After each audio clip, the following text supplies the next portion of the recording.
তো বন্ধুরা আজকে দেখাবো কলা কাটিং কিভাবে করা হয়। দেখুন একবার আপনারা কলা প্যাকিং কিভাবে করে। দেখুন কত সুন্দরভাবে কলাটা কাটিং করছে, আপনারা দেখুন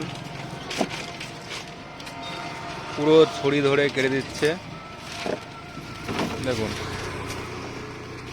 এবং কাটার পরে শ্যাম্পু কলা জলের মধ্যে দিয়ে কলাটাকে ফ্রেশ করে ধুয়ে এখন ক্যারেটে লোড করছে দেখুন।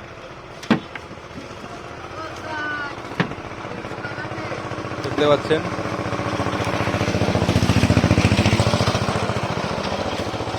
আর একটি কলার কাজে চলে এসছে, এই দেখুন এটাও কাটা হবে এখন।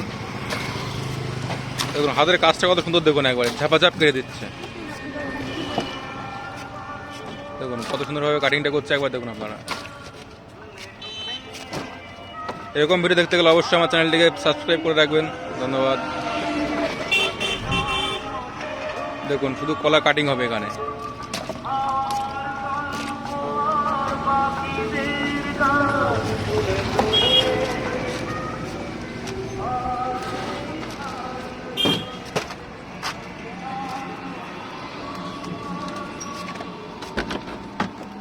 তো ভিডিওটি কেমন লাগলো অবশ্যই কমেন্ট করে জানাবেন। ধন্যবাদ।